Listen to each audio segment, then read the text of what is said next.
Hello.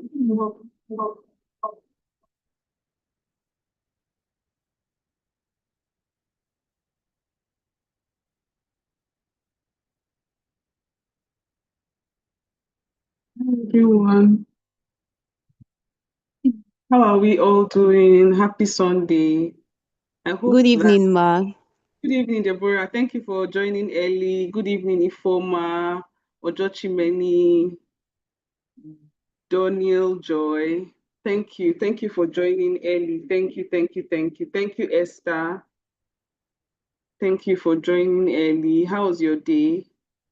How's your day? How's your day? I hope your Sunday is going well. Good evening, Ma. My Sunday is going well. Thank you so much.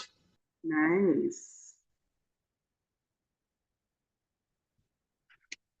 Thank you everyone for joining early. Okay, so if you have friends that are supposed to be here, please invite them. Okay, so let's just put in the chat. I think it would be good to know where you're joining from, maybe your name and where you're joining from. I know, no, not, um, okay, I know where one person here is joining from, but I think it would be good to know where you're joining from. Just your name and where you're joining from.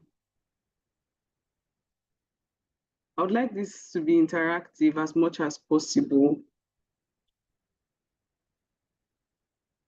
Your name and where you're joining from.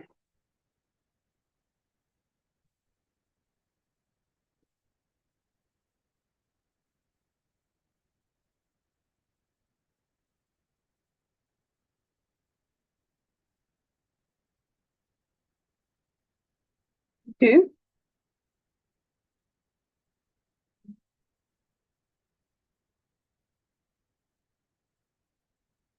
Okay, so let's see. Hmm. Joy from Abuja. Okay, I'm also in Abuja, so nice to meet you, Joy. Deborah, South Africa. Yes, I know. Um, Esther, Abuja, Abuja people. Okay. Ojochimeni, Kogi State. Yes. Okay, so just put in your name. So we're just trying to relax. If anybody wants to, I think it would be good to get feedback on all the things I've been saying all these months. Now we're already in June. Hope it has been impactful to you. Like, is there anything that you have found useful that you've used in your own like daily lives and all? Joy from Delta State. Nice. Like, is there anything that you've heard from January, February, March, April, May that has been useful to you, or from the book? Is there anything? If you want to share, you can just raise your hand or you can put it in the chat. We're just I say, oh my God, I say relaxing. We're just relaxing and just getting to know each other a little before we go into the main thing for today. Justina from Abuja. Yes, I know. I hope how is law school going, Justina? It's going on fine. Thank you so much, Ma. I trust you. Well done, well done. Thank you. Thank you so much, Ma. Okay, so I'm still trying to find out from all the sessions that we've had so far, is there anything that you've had to use in real life? Like, is there anything that has come in handy, or it's still just in your pocket for the future? If it's still in your pocket for the future, just write in my pocket for the future. And if you've used any of the things that have been shared since January till now, please just share. You can type or you can raise your hand. I just want to get the feedback. It's in my pocket for the future. I've not used anything that you shared so far, or I've used something. iPhone is doing like this. What does this mean? Does it mean it's in my pocket? Okay, hey, yes, please. You can unmute and share. If you can put your video on better, because I would like to know who iPhone is, or am I interacting with the real iPhone so that I can begin to write my. You can unmute, please.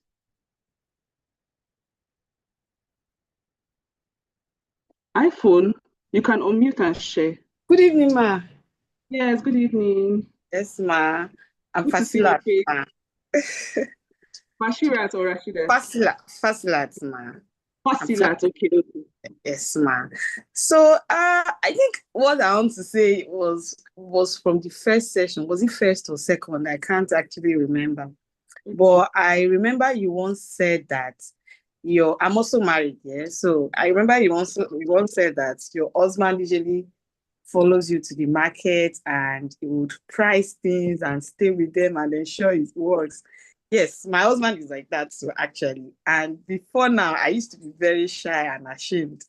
I used to be like, the things you do actually like present you as a broke person. If you can Oh my buy, buy. If you don't want to buy, just go home. Like, why are you standing there negotiating, gisting just because you want to God. get a favorable price?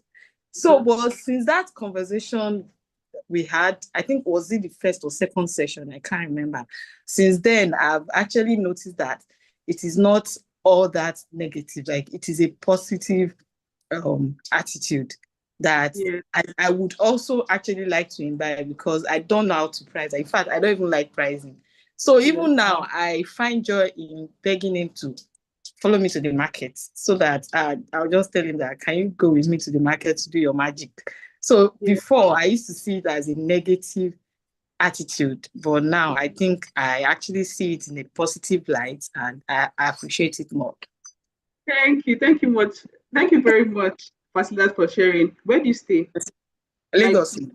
Lagos. Okay, okay. I think it's a very good thing for us to appreciate our husbands. So the truth is that today is even Father's Day. Many of us don't really appreciate them enough because I was just thinking about it recently. Like everything that my husband used to help me to do. Like I don't know if I really said thank you so much.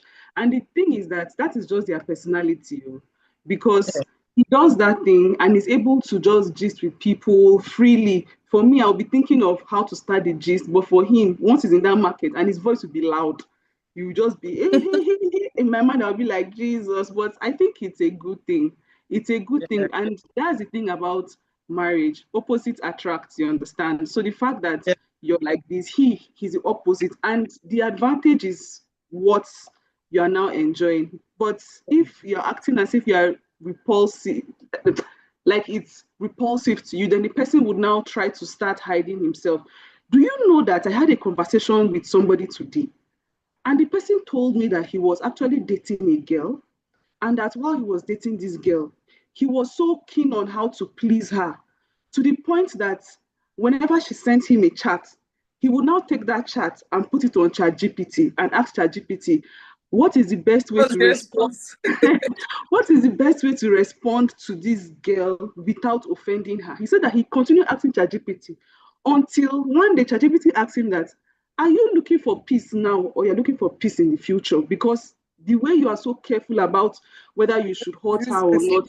Yes. So the thing is that I think I was talking to somebody either 2 months ago, and her husband is so funny. Like when he's talking, everybody will be laughing.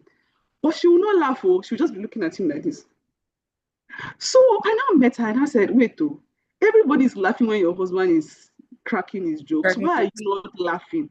She now said that when they first got married, she used to laugh, but that now, I beg, she has already heard what it was she did. A She lot does of not have all those things. So I now told her, I said, no, those same jokes he used to say before that used to make you laugh. You cannot now get married, and because you've already seen him finish. So yeah. now like what is I said no. The way you used to laugh at his jokes before, continue laughing about it. So thank you so much for sharing. I really like that. Thank you, Thank you, Fasila. ma. Thank you. Thank you. Do we have any other person that wants to share? I really would like to engage before I go ahead. We still have time. We have like a minute or two. I would like to hear. Is it that everything that we've shared so far, it's like for the future? If everything is for the future, like I said, just put in the chat that it's for the future. Okay. Ojochimeni said, I have learned to repurpose my jealousy. Hey, sometimes I remember late, but I still try to do it. Yes. I also try to find out why I do some things. anything I want to do, sometimes I try to get the why out of it. Recently, I also tried to push myself as per what I want for my career in years to come. Thank you. Thank you so much for sharing, Ojochimeni. I like that.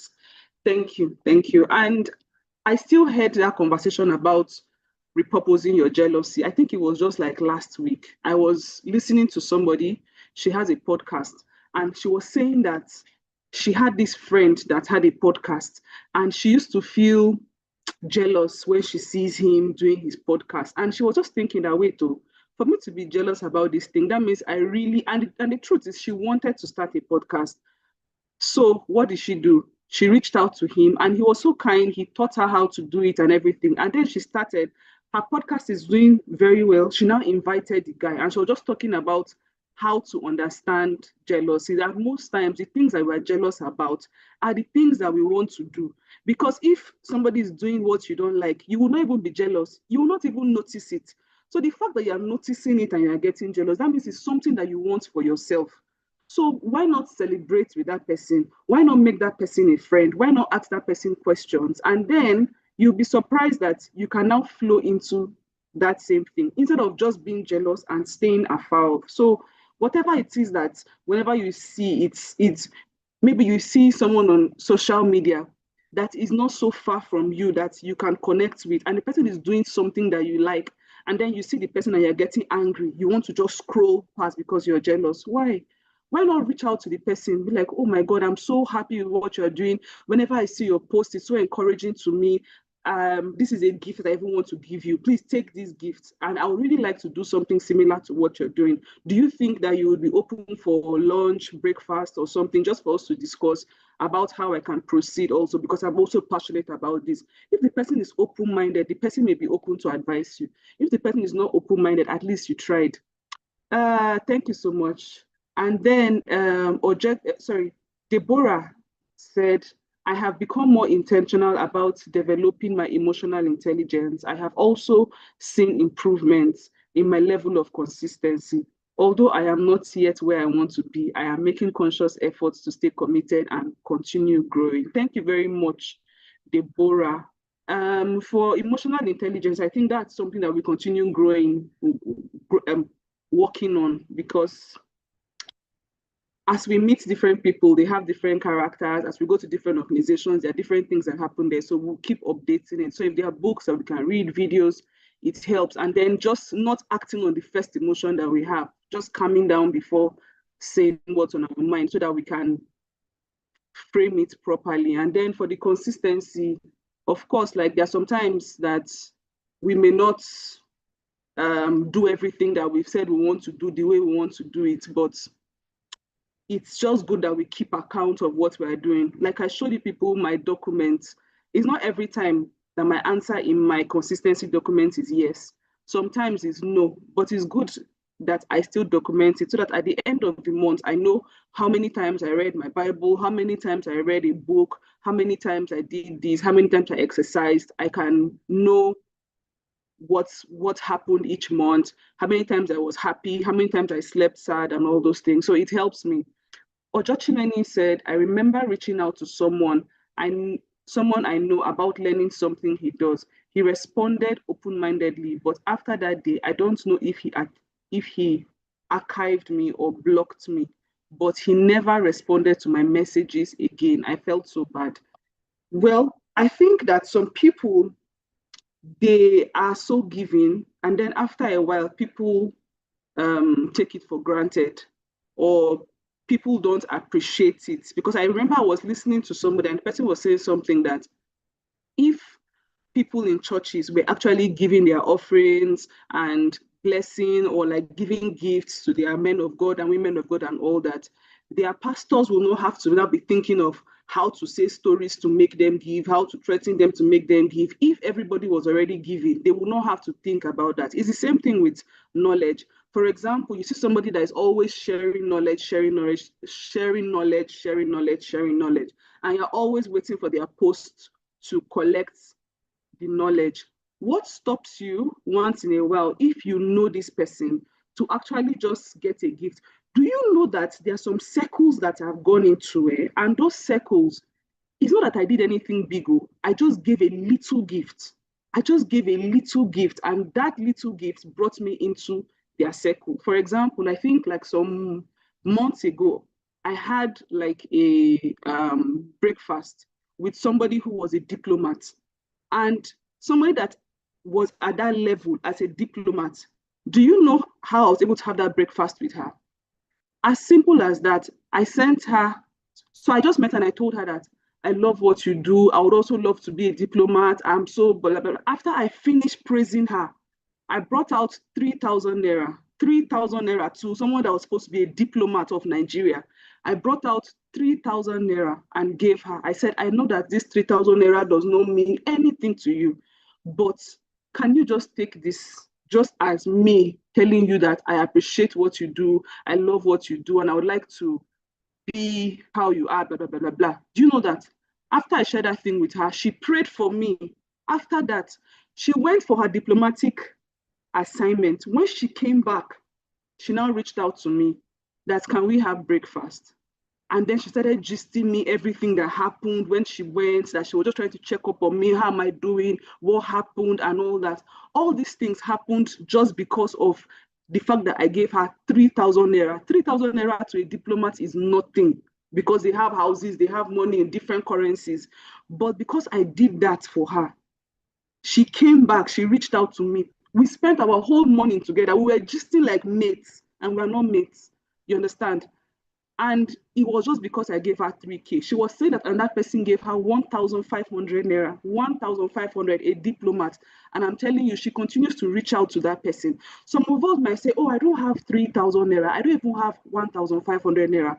But have you ever shared what they are doing online? Have you ever shared it? Have you ever commented on it? You understand? So for some people that are in that place of giving, when they see that you're just in a place of receiving and that you don't even want to give back or something, they may want to hold back, maybe because they've been hurt or something like that. But even if that guy did not share, it's possible that another person will share. For example, you don't just reach out to one person and give up. For me, sometimes I can reach out to like 20 people.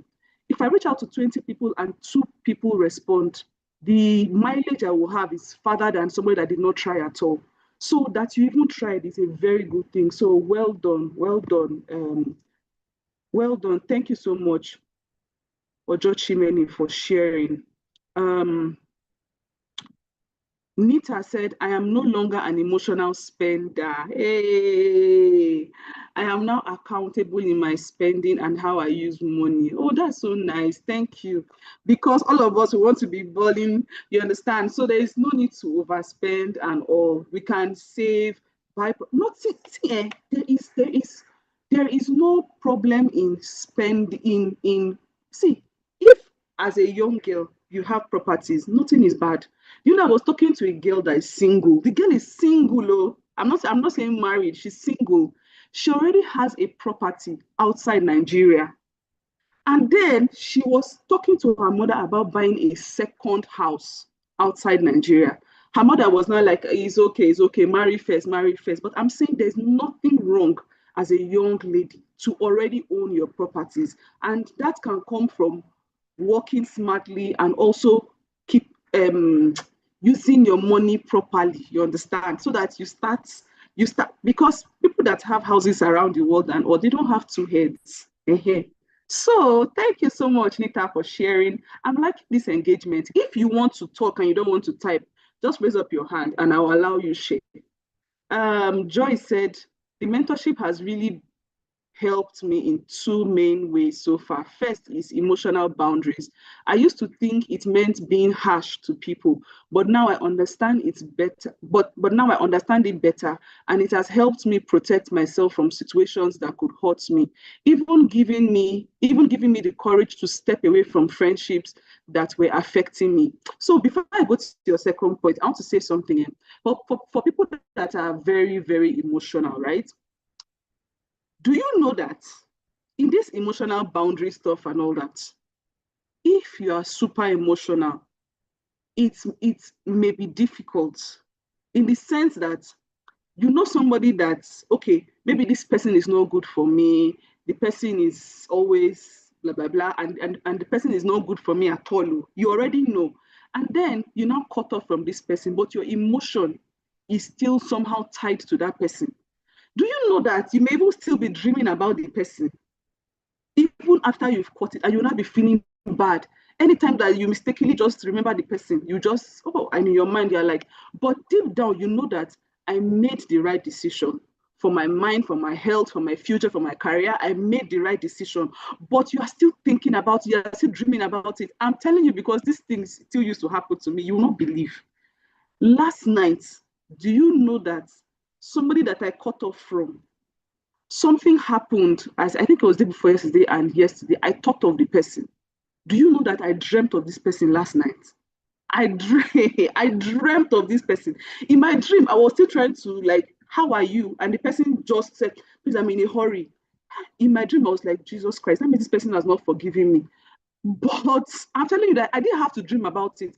But that just shows you like how emotional people can be, and how it's difficult to detach from some people, even though you know that the relationship is not so good for you. But because you are very emotional, your, let's say, soul or whatever is still tied somehow. So sometimes you still think about the person and all that, but it's good. It's good because if you end up tying yourself to something that is not good, you are not doing yourself a favor. The second point that you shared, Joy, your second point, you said the second is financial intelligence, especially learning how to cut costs, which has been really practical and useful in my life. Thank you. Thank you so much for sharing about. Thank you so much for sharing about that cutting of costs thing. Thank you. Ifoma said, I have incorporated most of what I've learned from this program, but one of the most recent changes I've made is being more intentional about my spending. It's like we are spenders in this place. So I'm happy. During our session of financial intelligence, I realized how often I spent on cravings and impulses. Since then, I have been making a conscious effort not to satisfy every craving and to think twice before making impulse purchase. Thank you. Thank you so much for sharing. Like I said during like that time, I said that when it comes to impulse spending and everything, for me, it used to be yogurt. And I told you guys that I stopped taking yogurt, but I just want to confess that I've started taking yogurt again. The place where I used to buy the yogurt from, they've repented. Their yogurt is now good, and I still take yogurt. I took yogurt last night, so that's the craving for me. I take yogurt, but the truth is, yogurt is not expensive. Yogurt is not that kind of expense that would that, that will not allow me to do what I'm supposed to do. So, but actually, I did not buy the yogurt. I My husband was coming back, and I told him, I was like, "What will you do for me?" And he was like, "What do you want?" I was like, "Okay, just yogurt," and that's how I took yogurt. So it's not something too much. Joy said that's my reality. I think it's the story that I shared earlier. So Blessing said, from this mentorship, I have learned that everyone has their career growth strategy. Before now, I used to be pressured that if I don't have a presence on LinkedIn, my career will not grow. But after the March session, I understood that everyone has their growth strategy, and I must identify what my strategy is and work really hard and smart with it. That's the truth. That's the truth. Everybody has a strategy, and that is just the truth. Like I said, some people are not on social media, they are not.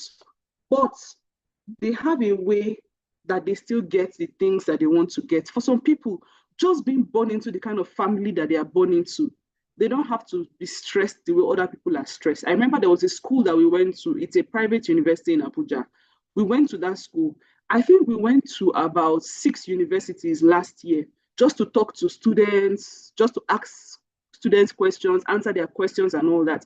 Every other school that we went to, like you would see students with hunger, they'll be asking questions and all that, and we'll be answering them, career choice, relationship, and it used to be very interesting. In that school, people were just docile, they were not asking questions, they did not have any um, push or any drive. So at some point, we had spoken for a while and it was just a bit dry. So we now asked them, we said, what's actually your plan for the future? Like, because you need to have like a certain level of drive, and you will not believe most of the students in that school said that they already have like family business, family connection, family whatever. Like, it's just for them to finish school. And when they finish school, when they finish school, they already have, sorry.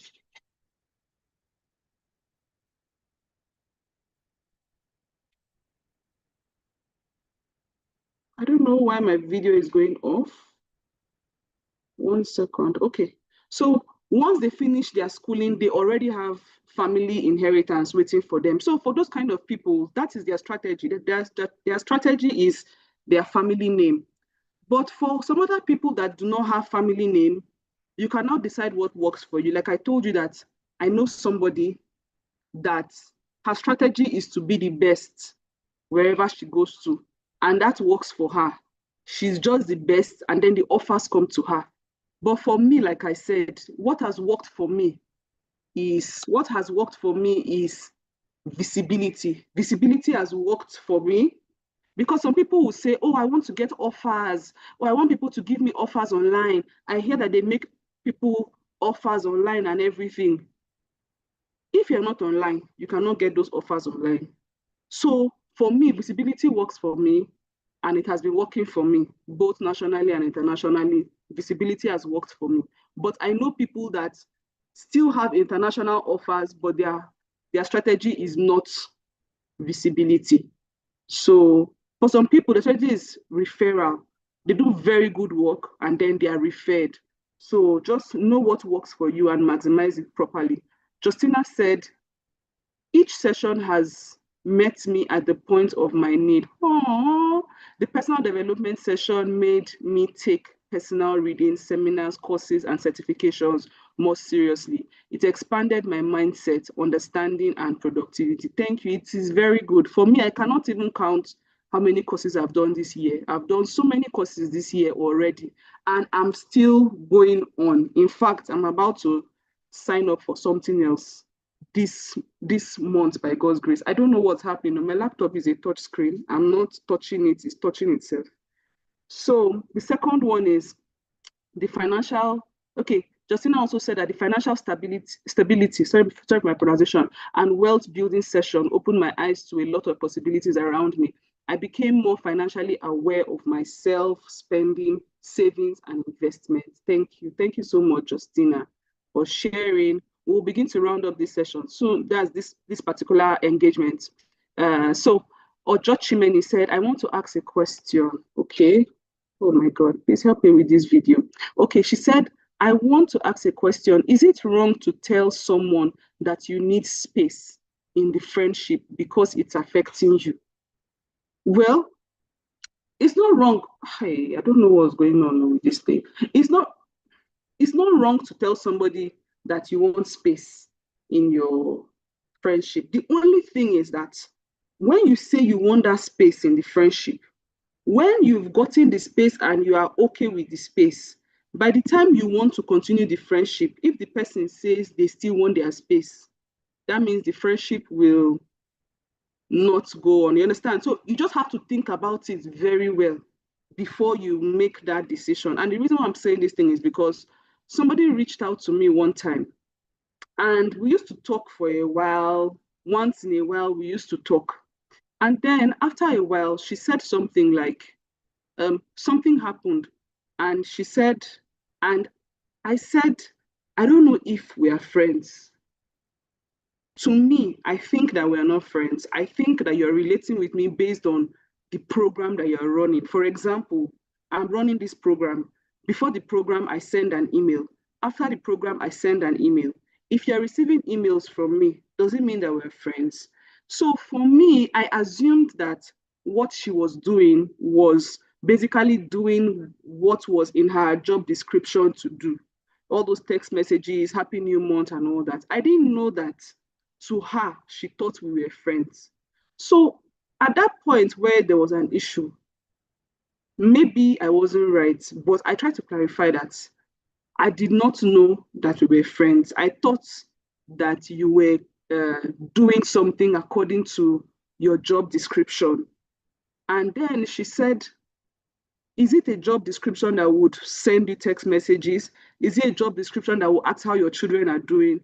And so I was like, oh, I didn't know. I'm sorry and all that. But that was just the end. And I think I'm even blocked right now, like, because to her, I think it was very hurtful to her. So why I share this story is when you think that you need space, it's not a bad thing. But just ask yourself that, is it, if I say I need space and the friendship does not come back again, is it something that I'm okay to live with? Because you might say you need that space. By the time the person interprets what you have said the way they want to interpret it, then they go. When you are tired of when you now want that space back, the person may not want the space again. Because I remember that there are sometimes that things will happen between me and my husband, and I would say my mind. After saying my mind, I would now say sorry. When I finish saying sorry, he will now go on his own, what they call that thing. He will now go on his own thinking about it. And then maybe for the next 2 or 3 days, he is not really responding properly. And then I'm like, but I've already said sorry. He's now like, no, you had your time to think about what happened. You had your time to say what you wanted to say the way you wanted to say it. And you had your time to say sorry. Now, allow me to process my own. When I've processed my own, then you can now. So that's what I'm saying. That when you say, I want space, you understand that you're dealing with a human being. The way the person will receive it, you don't know. When the person finally receives it and decides to act, so you just be ready that, okay, if I want space. So let me continue your question now. You said, I am very emotional, and I noticed I was getting emotionally attached to this person, and I felt it was wrong. We were colleagues at the office, and because I am a supervisor, but he is older, he tends to disrespect me. And sometimes I give an instruction and he changes it without my knowing. Oh, okay. I told him I needed space on the friendship and we could be friends outside office, but inside the office, we see too often and it's hard to tell the difference between friendship and work. Okay, if it is that one is good. Oh, let me continue your sentence. You now said it didn't end well. It became like an open fight. And I honestly thought it was the best. And I was being matured to have told him. This happened in December last year. And since then, aside work, where we have to work on one thing, we don't talk, neither have we said good morning or any form of greeting to each other. We come to work and do our thing and leave. Did I do wrong to have spoken to him? My God. And I didn't even read all these things and I answered the way I answered. Oh, so that's just it. Like the person is a human being, the person has a right to decide what the person wants to decide. You have a job description and they are going to task you for your own job description. You have deliverables, you have things you have to do.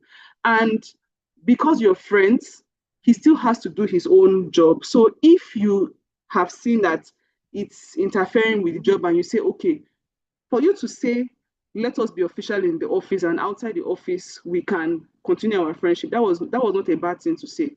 So I think that you're good. He may just be in his season of processing. Allow him to process. When he's okay with processing, if he's supposed to talk to you, he'll still come back and talk to you. So that's okay. I don't think there's anything wrong in what you're doing. Like I said, when you want to make those type of conversations, just tell yourself, am I ready for what may happen and what may not happen? Because it can go anyway. You understand? So thank you. Thank you so much for sharing. So for those that are just joining, what we have been doing is that we've been giving feedback on how the program has been and all that. And the person that I was telling here that my best friend's name is Ojochide and that her name is Ojochimeni. You see this person here that has a face that is called Emoga, right? Her name is Ojochide and she's my best friend. So she's the person I was talking about. So the person I'm talking about that is Ojochimeni. She too, I think she's also living in Kogi State. So just to drop that. All right, so I'm going to share my screen. Before I share my screen, can we take a screenshot? If you're not shy, please can you put your video on? If you're shy, then you can leave your video off.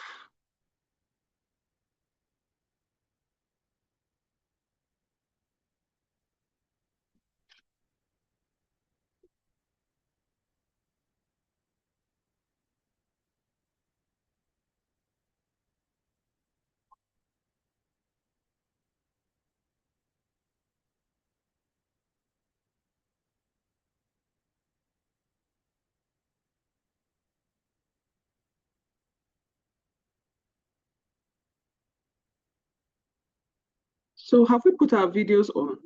Sorry, our pictures on. Okay, I can see Ojo Chimeni. I can see Sholaja. Who else? Oh, so it's just Shola. Okay. Let me take my screenshot then. I think those who want to put their videos on have put their videos on. So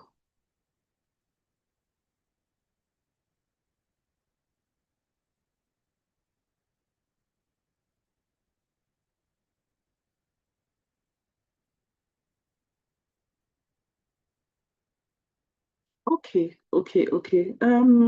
Thank you. I don't even think I captured it properly because my system was doing something else. But thank you for putting your videos on. Thank you. So now I'm going to share my screen and we are going to go into the discussion of the day.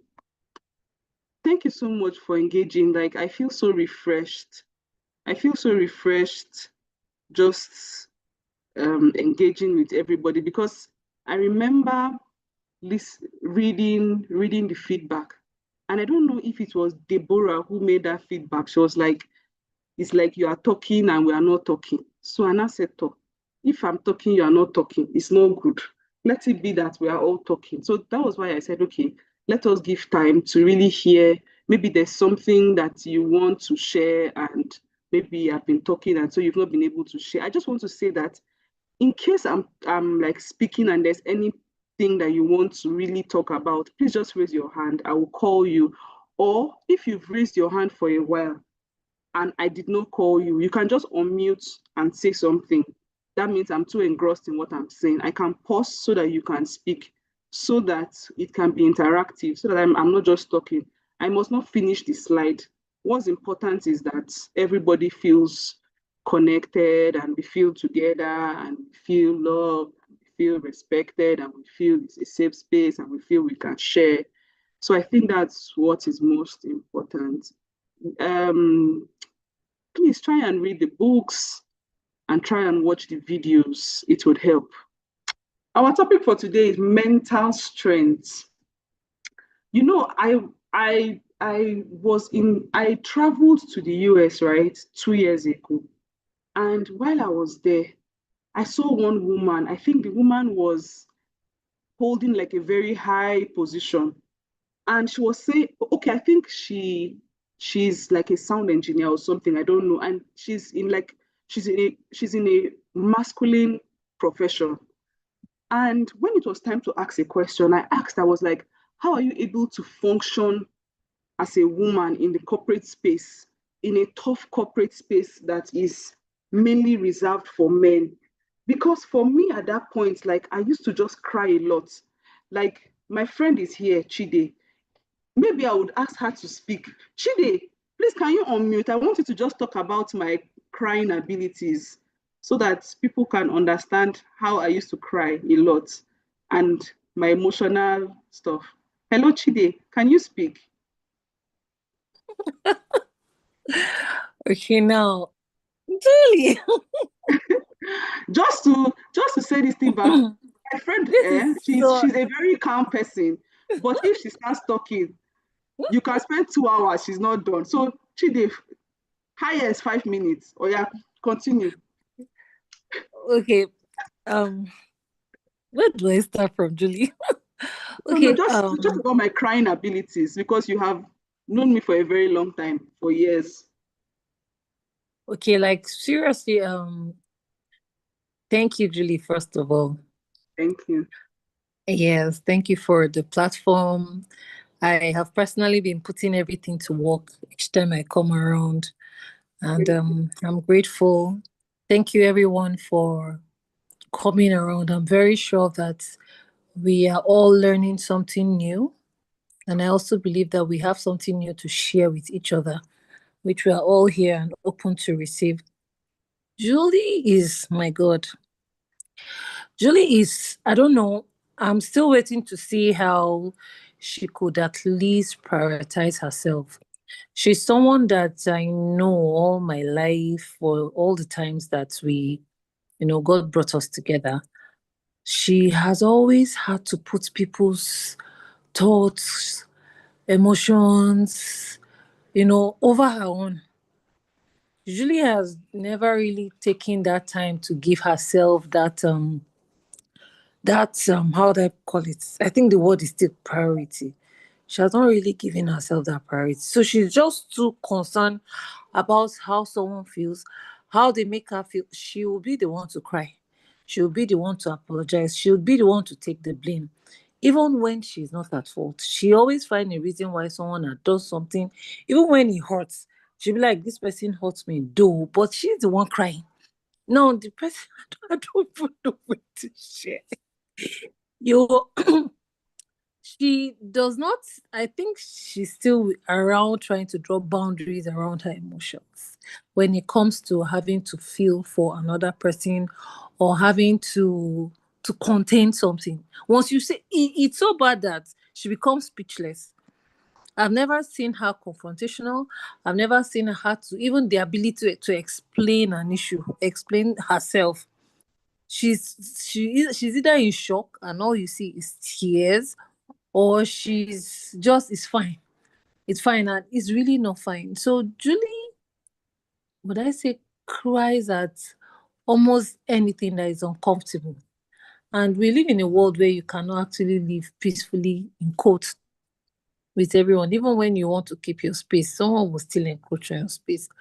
So I am still hoping and believing that my best friend is able to find a boundary around her emotions. And it's actually a personality that comes with great people. I know people that have humanity at heart, people that don't. I personally have been in situations that nobody came through. I didn't see anybody coming. And in fact, there was a day, let me set this example. There was a day I woke up, I was not myself. Something had happened between me and my family, and I was not comfortable. I was frustrated. I felt I was losing my mind. I just sent her a message in the morning. I said, Julie, I'm not fine. I knew her schedules are always very busy. When I mean you've not met a busy person. She's consistent at everything she does. So I don't know how she has schedule, how she's able to carry something and then that same thing the next schedule she's still there. You don't find her missing out on any of her taxes or her her routine, you know, um, jobs or assignments. So I knew she was very busy, and I knew that was all I could just drop for her. I couldn't spend like how many hours in the day. Julie had arrived. Not alone.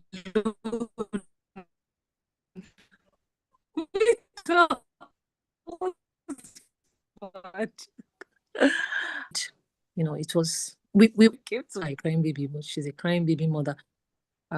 Julie can be, and it's a quality that everyone should actually have. But in the place of drawing boundaries, I think my friend is still around finding a boundary about her crying and her emotions. Basically, let me not say too much. Thank you, Julie. Did I say too much? Thank you. No, it's okay, it's okay. Thank you so much, Chidi, for sharing. So, like, I wanted you to understand, like, that, like, somebody that knows me, like, for a long time. So, I've known Chidi since 2007. So, I've known Chidi since 2007. Yeah. So, that's like how many years now? Yeah, the statistician. That's how many Well, that years? should be way above. That should be like 17 or 18 years. Yeah, yeah. 17, So 18. yeah, Mhm. so that's so when I'm talking about mental strength, like it's very good for you to know that there are some people that are very tough, like they are so tough in their mind, like nothing gets to them. While some people are not so tough in their mind and they're like conformist, they want to please people, people pleasers, and all that. So for those kind of people, you must put in extra work to toughen your mind a bit. So I would give an example with two of my children. So I have a child that may need more of encouragement and all that, but I have another child like when you are saying maybe they are going to write exam, you are saying, oh, pray that you come. He will just tell you that the Bible says I'm the head and not the tail, I'm the first. So what is the use? Because I'm already the first. He's not the firstborn, no, but you say the Bible has said he's already the first. So what is the use praying and saying I am the first? I'm not the like it's already the Bible already says I am the first, and he believes it. If you say something like, "Oh God, I want to come first," I know he like, why are you praying that prayer? You are already the first. For example, there's this song that they used to sing online, which we sing in our family too. Like, I there's this song. It's a Lawrence Oyor song about not not I come in alignment. There's another song that he sang about breaking from the hey, I break from the patterns in my father's house or something like that.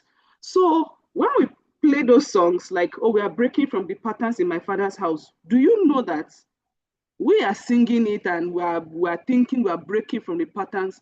My son will say, "What what pattern?" That's what he used to ask us. He will say, Mommy and Daddy, please, what pattern? Are we not in the lineage of Jesus Christ? So, what pattern? And I'm telling you that this is a child that is not up to 8 years old. He has not gone to Bible school, he has not gone to anything, but he has a tough mind that what other people are, he's as in him is like, I don't have any pattern that is not in line with the word of God. And it's as simple as that. So I also have a sister. My sister would never ever dress and ask you, how am I looking? She will not. Because if she has picked a dress and she has worn that dress, then that means the dress is good. She does not need your opinion to know whether the dress is good or not. She picked it, she wore it, it means it's good. If you offend her, she will not get angry towards you. Guess why? She will say, I cannot gratify you with an emotion. She would tell you that I cannot gratify you with a response that is emotional. So for those kind of people, like all this one we are saying mental strength, they are so strong in their mind. What they will be learning about is how to balance their mental strength. But for some people who are not so strong like that mentally, they may need to now read books and have to work extra to make sure that mentally they are strong enough to face the drama in life. So before I go ahead, how many of us in this place are the first category that I talked about? Like you are so strong mentally, like you are so strong. What you are trying to look for now is how to balance it emotionally so that people don't think that you are arrogant. And how many of us are emotionally, like we're trying to get our strength emotionally together? So let's see the chat. I'm looking at the chat for your feedback.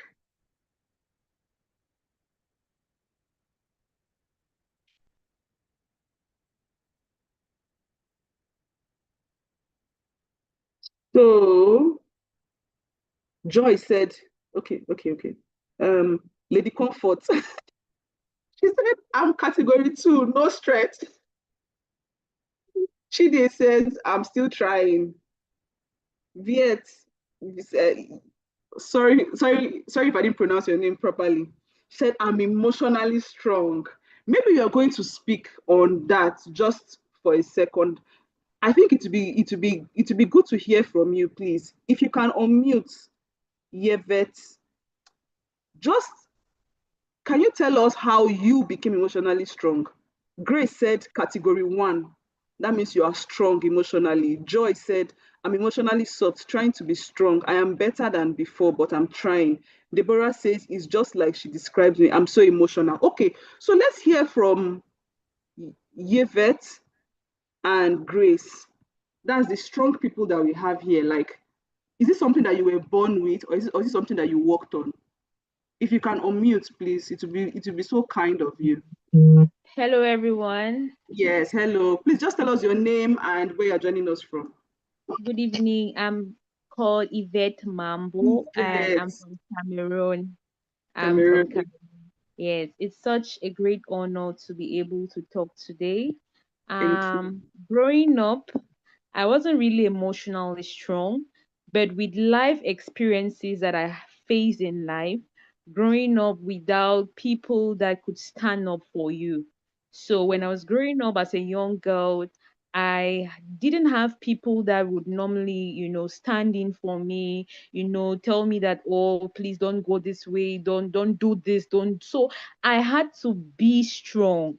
I had to help myself where there was no one. So it's something that did not come in. It's not something I grew up. I mean, it did not come in like something that was in me though. But I had to work on myself. I had to grow up myself in that light. And I realized that when I grew up already 15, 16, I was emotionally strong. I was taking decisions for myself. I would do things on my own. I will not depend on people anymore. So that's how, that spirit, of emotional strength. That's how it actually developed for me. Wow, wow. Thank you so much for sharing. Thank you. Thank you. So, what is your balance now? Like are there times where you try to balance it? Because there's some people that are very, very emotionally strong. Like they're like, I'm strong, I don't need anyone, and then they're doing everything by themselves. Like, is there a balance for you? Mm, I would say there is a balance because growing up, you realize that you cannot really do everything on your own. Yes, Mm-hmm. because yes, you would need some people sometimes, to push you further. So that balance is me realizing that there are some people that I can actually depend on, that I can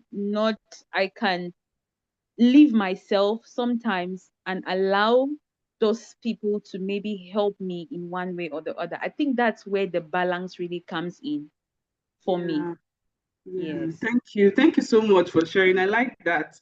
Okay, You're can we welcome. hear from Grace? You said that you're emotionally strong.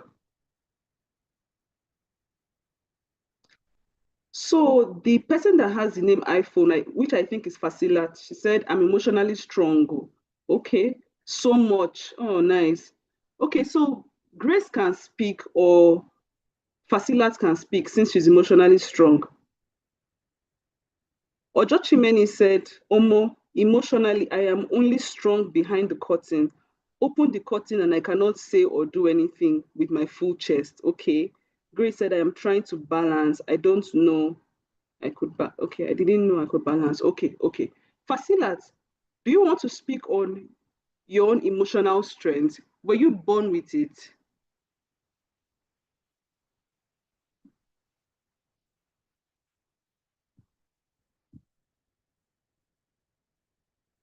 You can unmute and speak, Fasilat or Grace.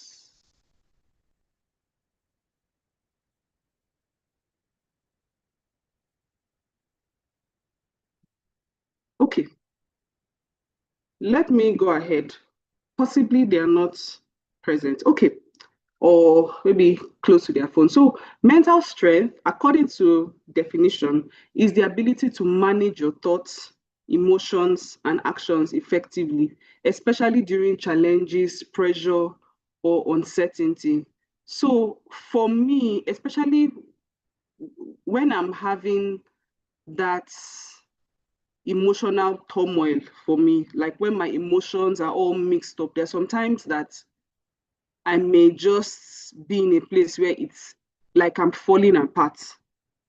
So, but when you think about it, that thing that almost pushed you apart years ago, you were able to overcome it and you are still here standing. That should be like a consolation for you, like that, okay, even this one that has come, I'm still going to overcome it. Now, that whole thing can happen in marriage where you're like, oh, maybe like your first months in marriage or your first days in marriage, like things happen and it's as if everything wants to fall apart.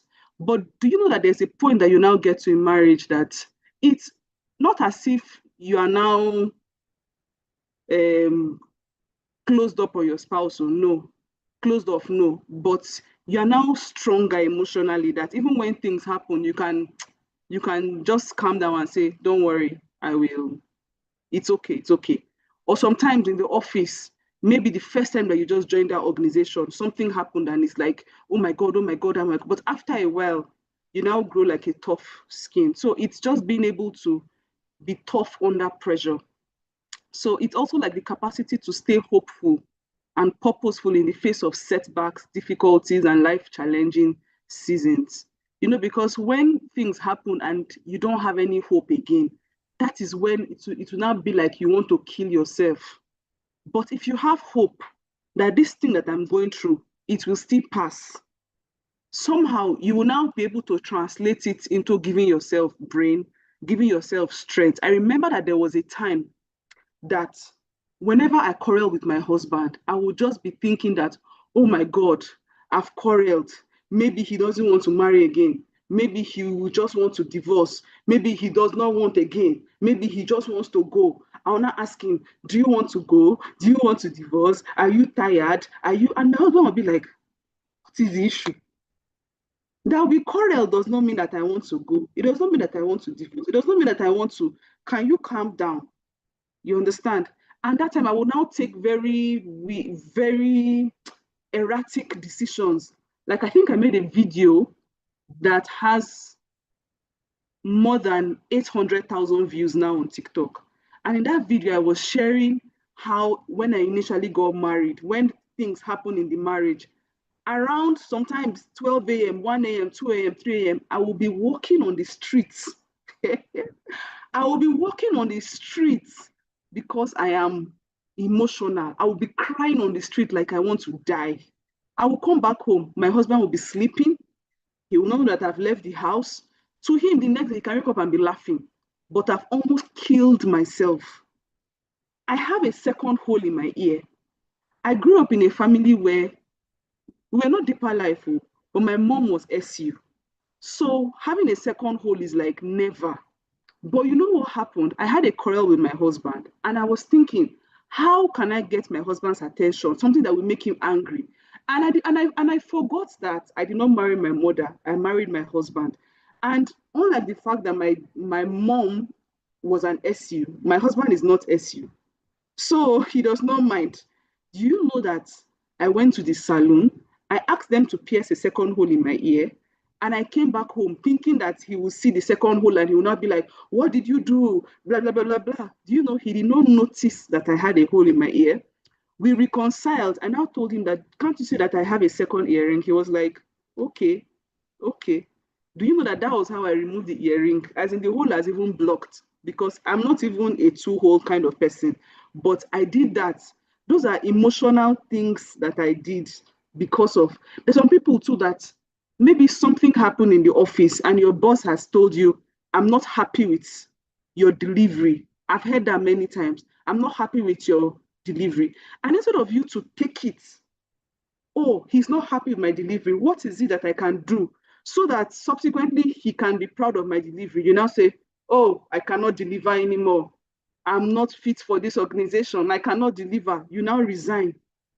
You now resign. You now go back home, and people are now hungry, but because you are not tough enough. I remember meeting one of my bosses one time, and people had already gone to report me that they did not, that I did not do my work well. This one. So my boss now told me that this was not why I employed you. I did not employ you. I employed you to be proactive. I looked at your CV and saw that you were proactive, and I employed you because I needed you to be proactive. What you have done so far, and I was, as in, I felt shattered. I felt, you know how as if they threw a glass and the glass broke. That was how I felt. But normally, if I was emotional, I'll be like, "Toh, my boss said she's not proud of me. My boss said this, my boss said that, my boss said that. What did I do?" Because through the years I've been able to work on my emotional strength, even though my friend is saying this. But if you really want to look at it, Chide, I don't used to cry like before. I am stronger. And and most times that's emotional turmoil mostly is like mostly family, family related things. But officially, like I've been able to work on my emotional strengths at least to an extent. So I took what my boss said, and I came back home. I told my husband, I said, "This is what my boss said. She's disappointed, this one, that one, that one, that one. What are the things?" So I started thinking out of the box. What are the things I can do to prove to my boss that I am valuable? What are the things I can do? I started doing things, and things changed. You understand? So sometimes not being strong mentally can can can deprive us of growth. There was a video that I watched, and in that video, there was this girl, I think she was a basketball player. And while she was playing that thing, she wasn't at her A game. And before then, she had already told her coach that if I'm not at my A game, you can shout on me. Just be fierce on me until I'm able to deliver at my best. And the coach called her, and the coach was fierce, fierce to the point that social media like carried it, thinking that the white woman was racist or trying to bully the black girl. But immediately she finished shouting on her, the girl went into the basketball field, or court, sorry, and I think they won the game. After that, during the media session, people now asked the question, and she said no. So the coach said she gave me the permission to be tough on her, so that she can be her best in the court. And she finally was the best. And then the girl said, I gave my coach the permission to do that to me. And at that point, I now told my husband, I said, please be tough for me, because he has always known me to be extremely emotional. But I was like, at least to an extent, try and be tough for me so that I can do what I'm supposed to do. Because what is the use being in relationship or being married to somebody that knows that you can perform better, but the person is afraid to tell you because the person thinks that you may not be able to take it. So sometimes we shortchange ourselves because of our lack of emotional strength. And although this does not tie up with this, but I just want to say something that some of us, we are givers, we are people that make things happen, both in the corporate space and in different areas of our lives. But when the praises come, or when we're given an opportunity to talk about what we have done, we now shy away and give somebody else the opportunity to take that spotlight. And sometimes they may just be one position. And even though you did the work, because you gave the opportunity to somebody else, that person will take that opportunity, even though the person cannot perform because you are the one that did the work.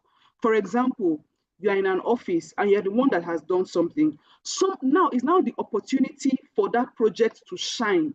Somebody else, because you are not able to stand for yourself, somebody else now says, oh, I can really present this your project if you're okay with it. You're not okay with it, but you now say, okay, it's fine.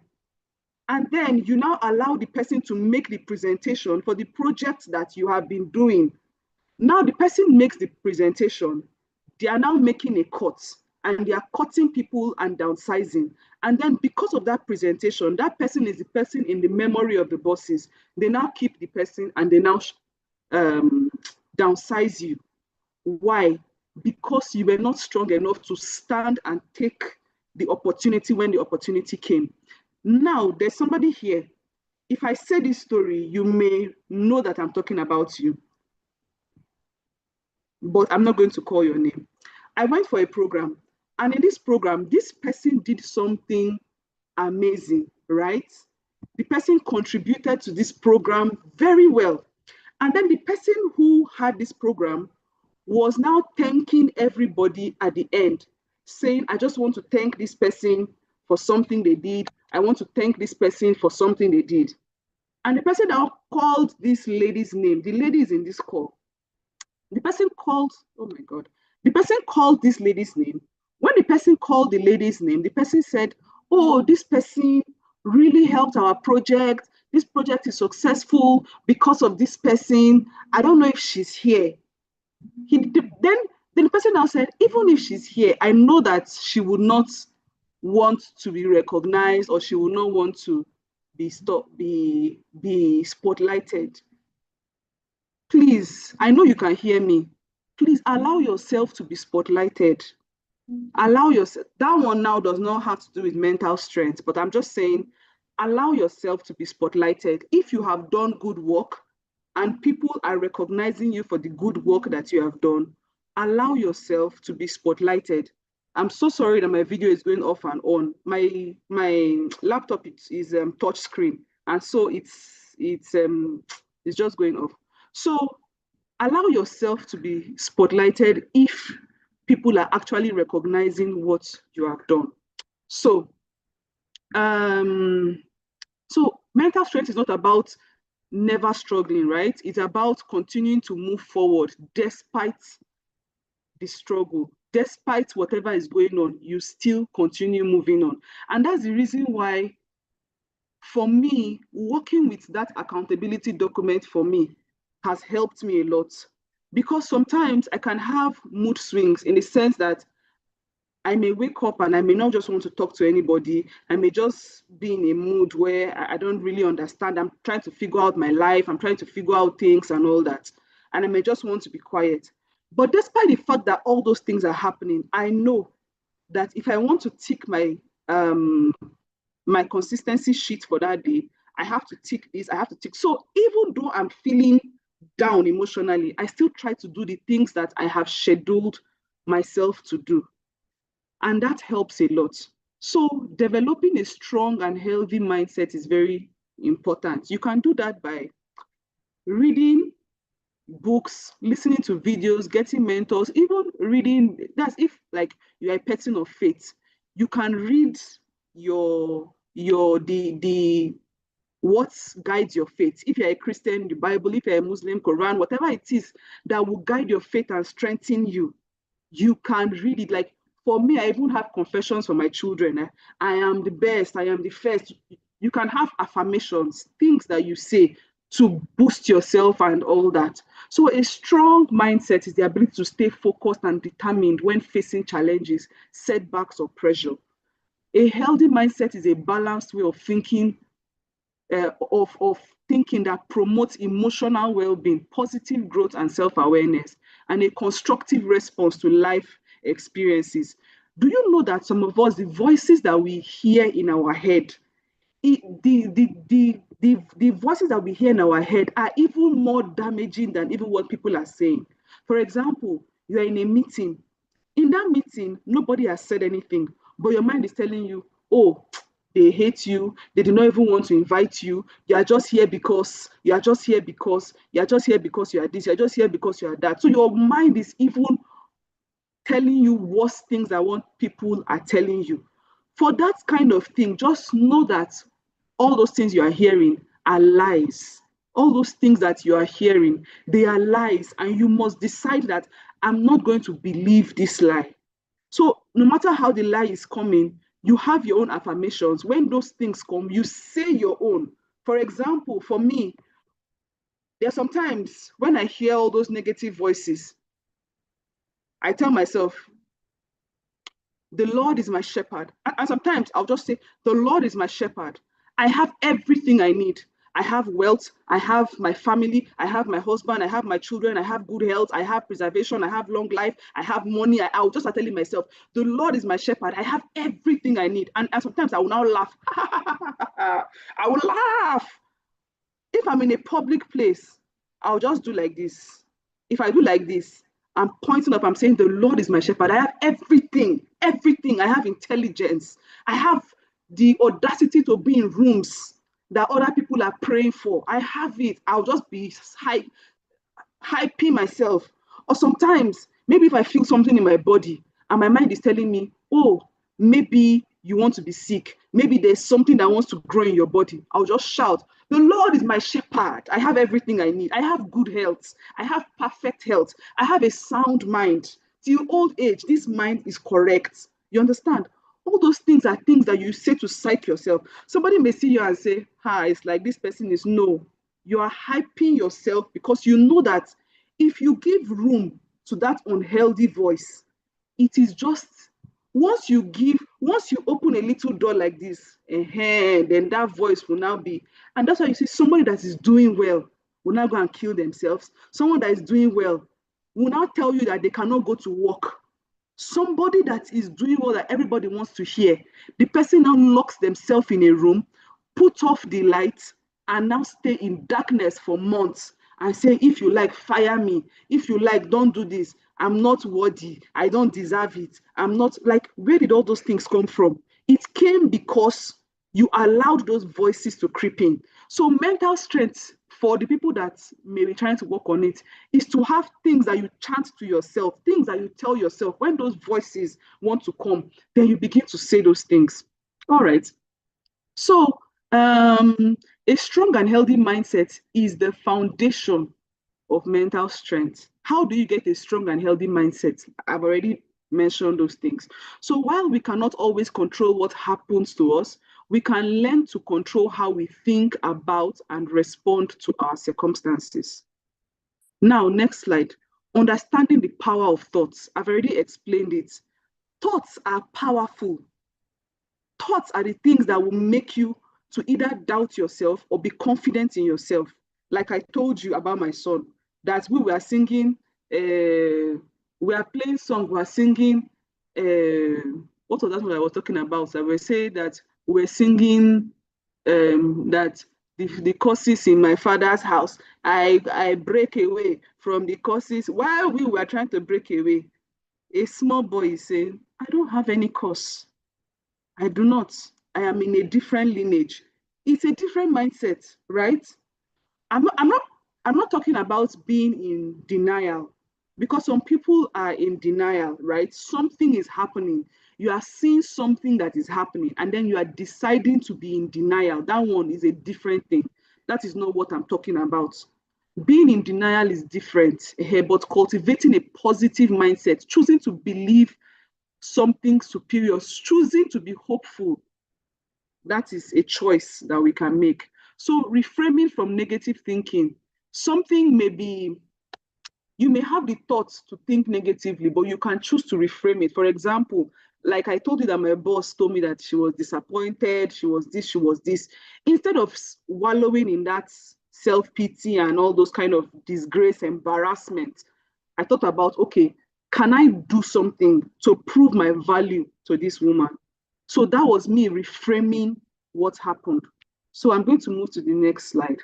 Developing a strong mindset, building confidence and self-belief. Confidence grows when we recognize our strengths, learn from our experiences, and keep our commitment to ourselves. Self-belief is not about thinking we are perfect. Yes, you are not perfect, right? But there are things that you are very good at. There are things that even though you are no longer in that organization, when they want to do that thing, they will still call you and say, hey, there are sometimes that you're not there again, no. Yet when they want to do that thing, they'll now call you, hey, how far? I hope everything is going well with you. Please, about that thing that you did when you were here, how did you do it? You understand? There are some things that you know that this one, I am very good at it. So that one should be a confidence booster for you. Before I go forward, are there things in this place that like I am very good at this thing? I am very good. Like this one, I am confident about it. Please put it in the chat. Or if you want to speak, I will allow you speak. If you want to speak, unmute and speak. If you want to write it, write. We are talking about building your confidence because when those shaky things happen, it will be those confidence boosters that will help it. I say, okay, oh, yes, I understand that my boss said she's disappointed in me, but when it comes to executing this type of project, I beat my chest. I can do this one. So if you want to speak, please unmute. If you want to type in the chat, please do that. I want to just hear our feedback. I'm going to read Chide's comment. She said, people with extreme tendencies most times, too soft or too tough. Balance is an issue, yes. Yvette said, it's very important to always talk positively to yourself as there's power in the tongue. Thank you. So, what is one thing that you are very good at? Very good at. Please put it in the chat. I am very good at this. Very good. I'm confident about this one. I may not be so confident about other things, but this one, I am confident about it. Please put it in the chat. Put it in the chat.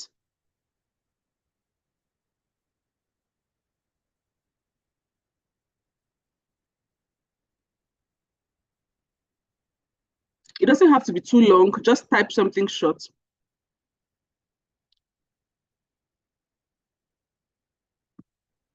Are we there or we are not here? Let me just know whether I'm alone. We are here.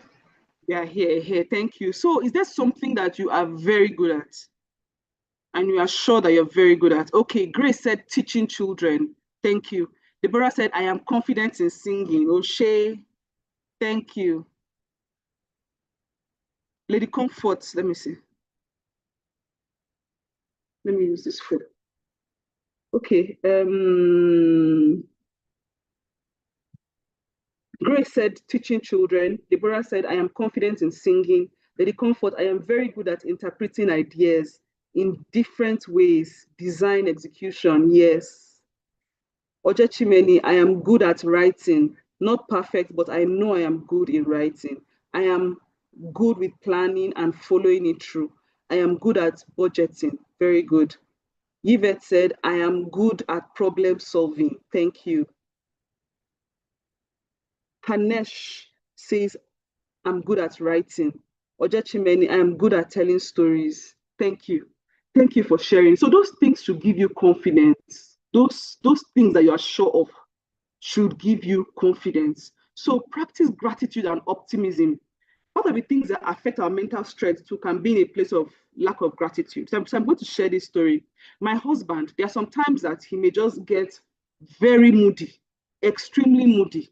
And I'll be asking him, did I offend you? Did I say something wrong? Did I do this? Did I do this? But he now told me one thing one day. He told me that he has noticed that whenever he's in those places where he's extremely moody, that he has discovered that is as a result of lack of gratitude.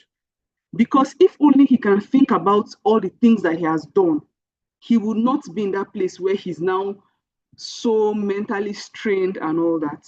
So sometimes when your mental strength is going from pillar to post, if you can think about all the things, all the good things that you are grateful for, it can help you to put yourself back together. So gratitude helps us to focus on what is working rather than what is missing.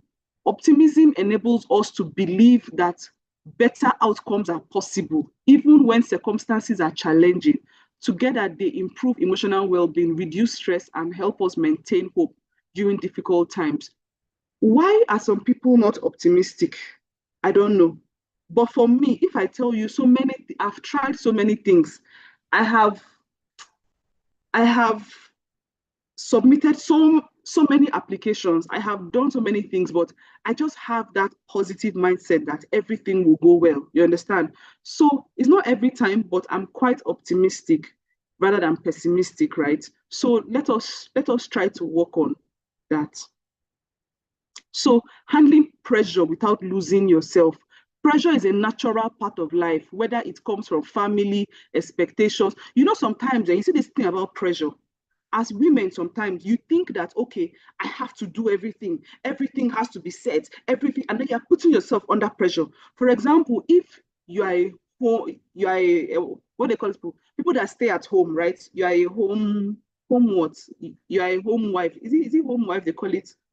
You are a, please help me with the word, like a woman that stays at home. Is it home wife? Stay No. at home, mom. Hey, thank you. Stay at So yes, thank you. So let's assume that you are a stay-at-home mom.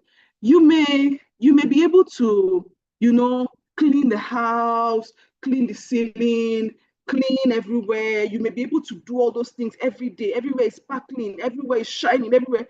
But the way the world is right now, like many people are having to join their husbands to work so that they can meet up the bills, right? So you're going to work, your husband is going to work, you people are doing everything, try to see that you can do things. And then maybe the house is not as, then you're not feeling, oh, am I a wife material? Am I a worthy mother? Oh, you are now blaming yourself for everything. Like you are now trying to overdo. In the night, you know that you're going to work. You are going to go to work. You have to be productive in the office from 7:30, 8 a.m. But you have not slept till 2 o'clock, 3 o'clock. You are trying to clean, to do everything to show that I am a wife material. 100 yards. I am a wife material. You are doing it. And because you are doing everything, the man is resting because you don't need help. But if you say, I need help, he can help you. If he cannot help you, then people will manage what can be done. Because let me just share this example. So my father-in-law, right, he is like old school. So many times he will be saying things like, do you know that growing up, I never did any work? My sisters did all my work. My sisters did, I never touched anything. Do you know I never, that's what he always says, I never did any work. Well, that is good, right? He got married now to a woman who is like my mother-in-law, who took on, who now, by the time he moved from his father's house, where his where his mother was doing everything and his sisters were doing everything for him, like washing his clothes, cooking the food, taking care of everything. They made sure that he was like a king, right? He now got married to his wife. His wife continued from where his mother and his sisters stopped. So she continued taking care of him 100%. He was providing for the family, but they were taking care of him. Everything he was doing, they were taking care. She was now taking care of him. Now, even in their old age, right? The mother is, even in their old age right now, oh, this laptop, even in their old age right now, it's still the mother that still does everything. She's the one that handles everything. Now, me, I'm in my own marriage. I cannot do that. You understand? So me, right from the beginning, I told my, when he came in, my husband the first time, he was thinking he would get his mother's style, which is the style of, we don't do anything. They do everything for us. I said, me. You know that there are some women that are trying to prove that, oh, I'm hardworking. You want to show your husband that I am hardworking. Me, I told my husband, I don't have anything to prove. Me like this, I don't have anything to prove. No, I'm not proving anything. Don't see me as hard. No. Don't see me as that tough woman that's hardworking. No. That's not what I. If you want to see me for, oh, that intelligent woman, that wealthy woman, good.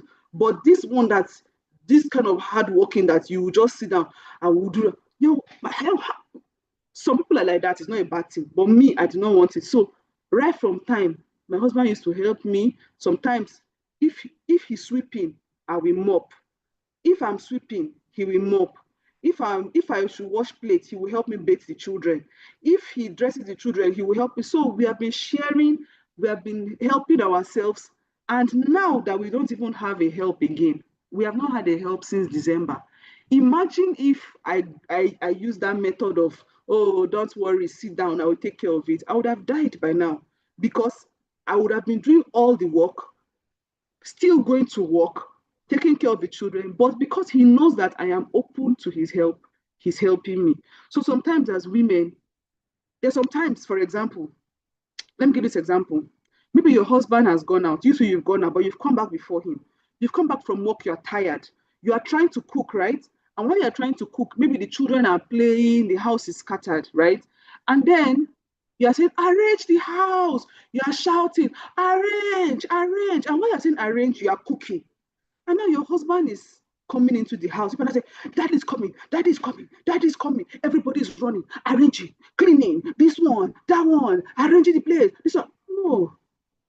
Of course, you keep the house clean, but he too, he should, if he comes in, he sees you in the kitchen, you are sweating, you are cooking. He's like, Children, have mercy on your mother now. See how she's stressed. He's not the one that will not be shouting on the children. Will you not help your mother? Help her clean the house. Help her do this. Now he knows that instead of coming home by 9 o'clock or 10 o'clock, let me come back home by 7:30 or something, so that as she's doing this one, I can make these children to be doing this one. He's now thinking, okay, let me help her like this. Let me help her. But if you people are trying to cover everything, oh, he's coming. We are cleaning. He will just think that this is how it's supposed to be. When I come, everywhere, shining, sparkling, how you're, then he will leave you because you are strong. So I may not be correct. That's the truth. I may be wrong. I've been 10 years in marriage, but I may be wrong. So please don't take everything I'm saying as how you live your life. Take everything I'm saying with a pinch of salt. But I'm saying what has worked for me. And not every man is the same. Not every woman is the same. But for me, I just believe that you ask for help and you receive help so that you don't kill yourself. Because sometimes, you know that there's some women that before they got married, they did not have plenty gray hair. But now they just got married. They're still in their 30s and they have so much gray hair. What I mean by gray hair is white hair. And the reason why they have so much white hair is because they are doing everything. They are not asking for help. They are not receiving help. If you marry someone that cannot even help you at all, you can get all these people that will come in maybe twice a week. They will help you clean. I don't know how I got into this topic. Please, this is not our topic. Our topic is mental strength. Let me continue with mental strength. So, coping with expectations from family, work, society, we often carry expectations from multiple directions, which can become overwhelming if it's not managed properly. Coping means recognizing that you cannot meet everyone's expectations. It involves understanding your limits, communicating honestly, and focusing on what aligns with your values. For example, for me, I know my limits. When I start getting very, very stressed and restless, and I just tell my husband, please, I need alone time. When I tell him that, he will pack all the children, he will take them out. Maybe they will not even sleep in the house. Only him can sleep in the house. That's okay. I can deal with that. He will take the children, they will sleep somewhere else. I will be alone in my room. I'll just be alone, silent. I will off all the lights. I'll make sure that there's food, Sha. There will be food. I will on the AC. I will lie down on my bed. I will just be in silence. I will stay like that. I can stay for 24 hours. I will just relax.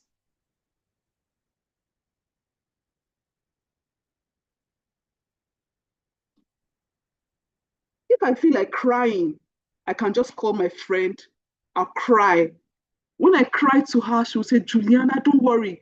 You will be great. You will be blah, blah, blah. And when she's done with it, I feel better. My children come back, I'm okay. So we must understand our limits, right? All right, I'll move to the next slide. Handling pressure without losing yourself, setting healthy boundaries, avoiding burnout. I've spoken about that. Handling pressure without losing, okay, I've said this, handling pressure without losing yourself. Then managing fear, doubt, and uncertainty. Fear, doubt, and uncertainty are natural human experiences, especially when you're facing change, new opportunities. You know that sometimes some of us will get a new opportunity, and you will now talk yourself out of the new opportunity because you have not strengthened your mind. Do you know that there are some times that an opportunity will come, a man cannot do it, but he will take it. A woman will get the opportunity, she will say, oh, I don't think I can do it. I don't have the skills. A man will take the opportunity without having the skills. He will learn on the job. A woman will say, I don't have the skills. Will you not collect it first? Sometimes you will even go in and you will not discover that they have trainings inside that you can use to learn, but you've already cut yourself off. And that's the reason why I asked that question, that is there something that you're good at, that you're sure of? There was a particular time I was working somewhere and I had to go for a speaking engagement. And for that speaking engagement, the topic was a bit broad. My boss said, this topic is broad, but you understand music business. When you go for that speaking engagement, when you start your discussion, bring the conversation to your comfort zone so that you can speak from there and answer questions from there. You understand? So it's very good to understand your strength. When you understand your strength, you can navigate things and make it work for you. So you must learn to manage all those things. Now, navigating life's unknowns, the thing is, several unknown things may happen. You understand? There are things that happen sometimes and it can shake you and all that, but you learn to manage it with people around and all that. Mental strength. Um, Building courage despite fear, right? Building even in the midst of fear, overcoming limiting beliefs. I can't, I'm not enough, this is not for me. Why is it not for you? Why? Why is it not for you? It's for you. It's for you. It's for you. All right. Making decisions with confidence. Even if you're not confident, still make your decision and move. Now, the power of consistency, I think I've already spoken on this. It helps you with your mental strength. Do you know why? I like to say this thing. Because of the consistency documents that I use, at the end of the year, somebody that is not consistent may not be able to match the things that I've done. The reason why they may not be able to match it is not because I'm more intelligent than them. It's just because I was more consistent. For example, if I say that I must do something that has to do with my mental growth every day, that means every day I have to read a book, right? Or I have to do something. So for me, there's some days I may learn French. Some days I pick up a book, I start reading. So every day I have to do something that grows me mentally.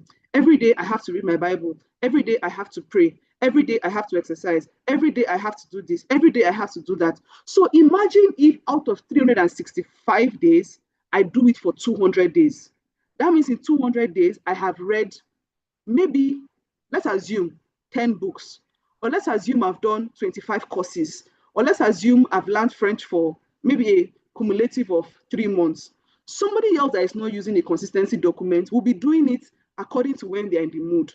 But because I'm not working with my mood, at the end of the year, I've achieved more. You understand? I've applied to more places, I've taken more opportunities. So that's why I always advocate for consistency. And that's why I wrote that book, The Rewards of Consistency, because at the end, the rewards will come to people who are consistent and diligent in what they are doing. So staying committed when even your motivation is low. To read a book does not, I don't have to be happy to read a book. I can pick a book and read whether I'm happy or not. So the power of consistency, taking small action, maintaining your discipline even during setbacks, growing through adversity. Now, building mental toughness through life challenges. Mental toughness is developed through experiences you know that the experiences that we have actually, they stretch us, they challenge us, and they refine us. There are things that you can handle now. There are things that you can talk about now because you have gone through it. For example, I lost my dad when I was 14 years. Now, if somebody comes and says, do you know that there was a point when people come and tell me that they lost somebody, my first reaction is a laugh. Like, I have to be conscious not to laugh. But I'm not laughing because I am laughing at them, but I'm just laughing from that place of somebody is already 70 something. They are saying, oh, I just lost my dad. I'm like, but I lost my dad at 14. Like, you would get over it because I've gotten over it. You understand? So those toughness. So it's easy for me to now help another person now say, okay, don't worry, you lost your dad. Don't worry, everything will be okay and everything, because I've seen that you can lose your dad and still be okay. You can lose your dad and still make it in life. You can lose your dad and still try to fend your way through university and all that and still be okay because of that. So that mental toughness came as a result of life challenges. So when life challenges come, it is not an opportunity to now say, oh, it is okay, I cannot do anything again. No. And that was why I wrote the book, Wake Up Calls, because some people have gone through the same thing that we have gone through, but they are not totally broken. You understand? But if you take that thing that happened as a means to grow, or as an opportunity to share and give back, then you can tap from the strength of what happened and not from the weakness of it. You can learn from your failure, right? So you can adapt to changes, develop a problem solving skill. I think Yvette said that her skill is solving problems, which is very good. Remaining hopeful during difficult seasons. If you're somebody that is not able to be hopeful, it's not a good thing. Please try to keep your hope alive. Try to keep your hope alive. I'm going to ask some questions here. If you want to screen grab it, you can do that and take care of it and answer the questions when you have the time. For example, these are some questions. What thoughts do I repeatedly tell myself? And are they helping me or hindering me? So let us do it like this. We may stop here instead of going on because I want us to engage, right? Are there things that you repeatedly tell? So, number one, are there things you tell yourself? Okay, is there one thing that you tell yourself, maybe as a joke or seriously, that you think is not good, yet you tell yourself and it's bringing you down?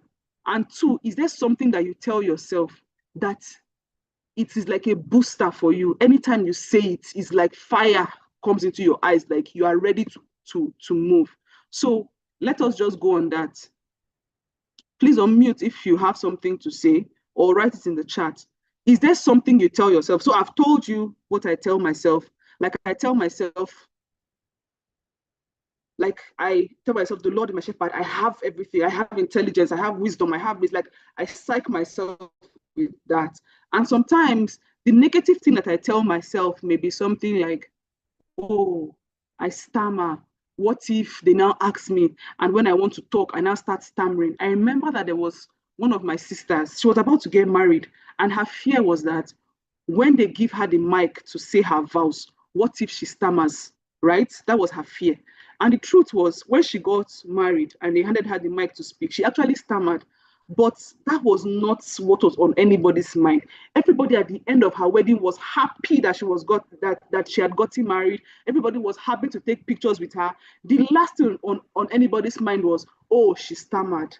And that's the reason why some of us need to understand our value. Because there are some times that thing that is holding you back, nobody is even thinking about it. You understand? Like you go for a meeting, they have been stuck on something for the past 6 months. You have the solution to that thing.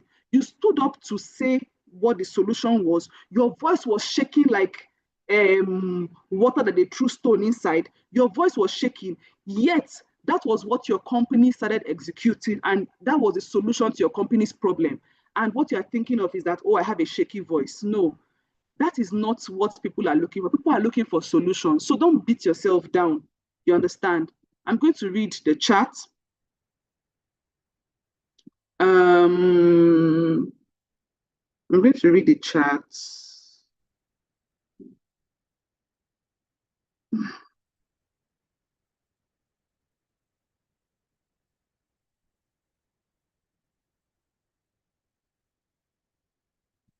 Okay. Ojachimeni says, she says, saying I cannot do it, or that I am scared, or that I will fail even before I attempt. Lady Comfort says, yes, a lot of times I tell myself I need more training, certifications, etc., before I can be bold enough to put myself out for anything, even if from track record I may be able to do it. You know this thing about I need more training? That thing is a lie that we tell ourselves. I'm going to tell you why. For years, I would do trainings. I will be doing trainings over and over and over. Sometimes at December, only in December, I've done about 14 certification courses. I will be doing certification courses on top certification courses. I'll be doing like that. One day, and I told myself, in 2021, I told myself, I said, this year, I'm not doing any certification course. I'm not doing any training course. I'm not doing anything. The ones that I have done, I'm going to use them to make money this year. I'm going to use them to shine this year. I'm not doing another training this year. 2021, I am not doing any training. Do you know that was the year that things changed in my life? Because the excuse of I need more training, I need more certification was broken. You'll be surprised that those organizations that you're looking at, some people there have not done as much training as you've done. There was a time I was working in a place and I was telling my boss, I need to do more IP training. I need to do more IP training. And at some point, I was now angry that, oh, you did not allow me to do this. You did not allow me. He now told me, he said, see, me that I am your boss, I have not done any of these IP trainings. Do you know that I was shocked? Because for me, I'm thinking that I need IP training to more of that training certificate to move up. Then my boss is telling me that I have not done this IP training that you are talking about. So sometimes we limit ourselves with, I need more certification. But it's not about certification, it's about going ahead to do what you need to do. After 2021, I went ahead to do another master's, and now, even at this time now, June, I've done at least up to 20 certification courses. So I'm not saying that I totally stopped, you understand? But for that year, 2021, I told myself, I will use this year for action, no more certification. For 2021, no certification.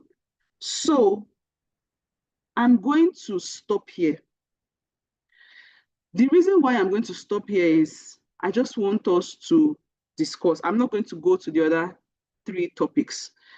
The other questions here are, how can I view a current challenge from a more positive and constructive perspective?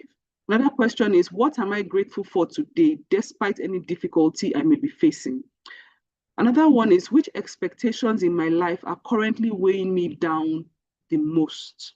Sometimes we put so much expectation on ourselves that we are not even able to work on the ones that are working. Another one is, where do I need to set clearer boundaries to protect my peace? Another one is, what are 3 priorities I should focus on right now? What fear is currently holding me back from taking action? What limiting belief do I need to challenge in this season of my life? What decision have I been avoiding? And what would I choose if I trusted myself? Sorry, my screen. If I trusted myself fully. Another one is, what is one area where I need to stay more consistent despite how I feel? Which small daily decision could bring long-term positive change in my life? How have past challenges helped me shape my strength and discipline? What failure in my life has taught me an important lesson? How do I typically respond to unexpected changes? What is one current challenge I need to approach more calmly and strategically? And lastly, what challenge is currently requiring the greatest mental strength from me? So these are different questions that we can answer, but we are going to stop here. Do we have any questions or do we have any contributions? I want us to talk and then we'll close.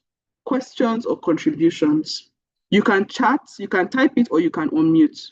Questions or contributions?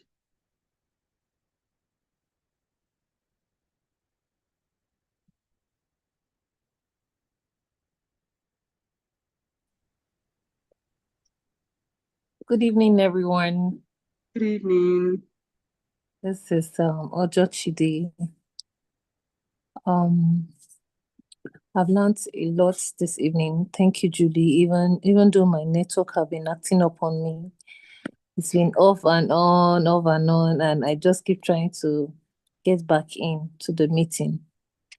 Thank you, every other person on the platform. I know I'm in the midst of very intelligent ladies, and everybody have personal experiences, and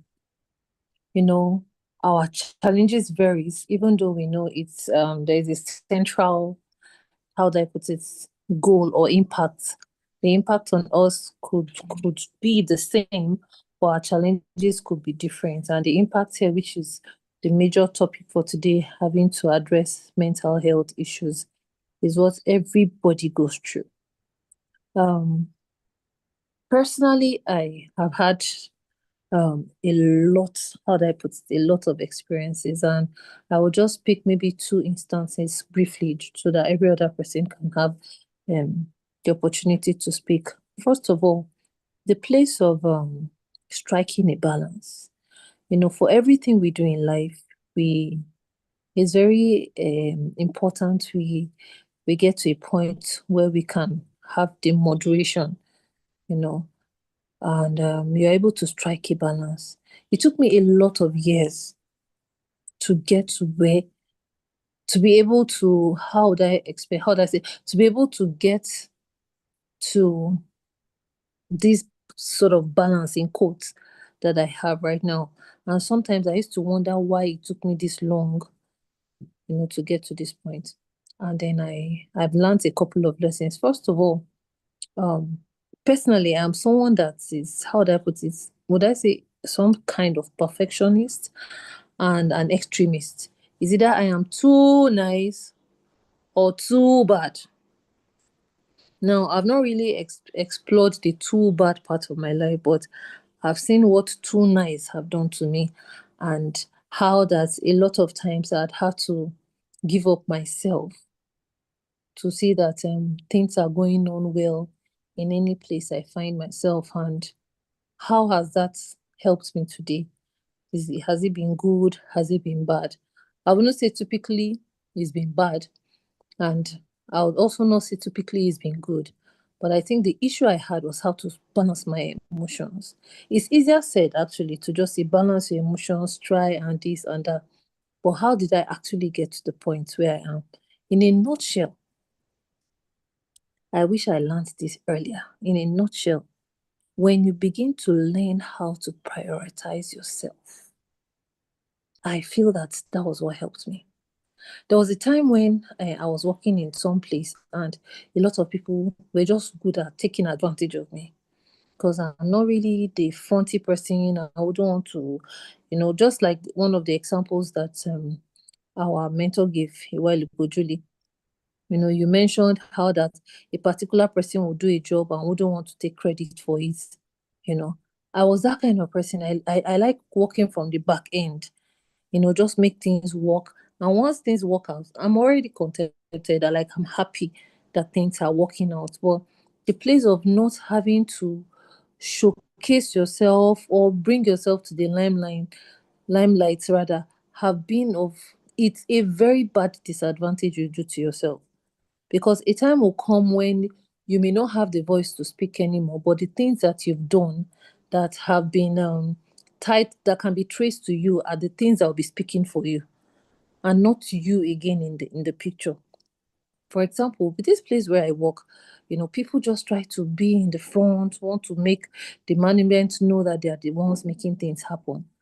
And for years, I've been sidelined. That it got to a point that they were going to now downsize staff. And on the list, my name was among the people they were going to let go. Now, in my entire life, I had never been in a situation like that. So when they kept running interviews for each person on that list, and they were releasing people. But when it got to my turn, something would just happen. The HR would be like, come back later and all that. Not knowing that that window, don't get to a point where God will have to step in to save you, because some battles are actually unnecessary.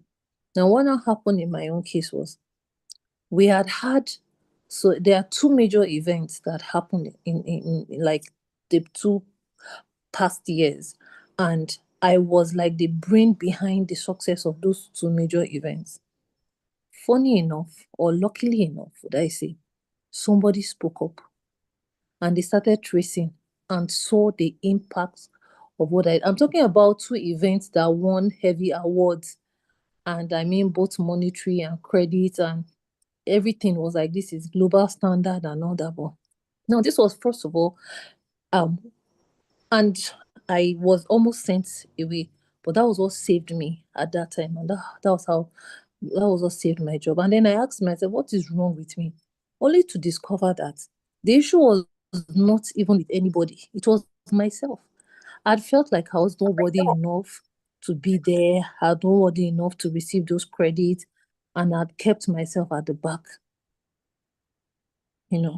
So eventually, I I was saved, but I'm not sure I typically like learned my lesson. Can anybody hear me? Yes, yes, yes, we can hear you. Okay. I was just saved, but I wouldn't say that I typically learned. It took me a couple of years again because I didn't know how to balance my emotions. Sometimes I feel like I cannot fight somebody that is trying to be at the front, trying to claim. I rather just stay at the back and let my work. But how would people know that it's your work when you don't speak You up? don't talk about it. Yeah.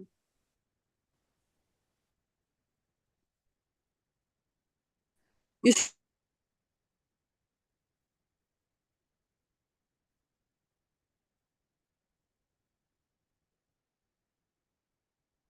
Hello? Can we still hear her?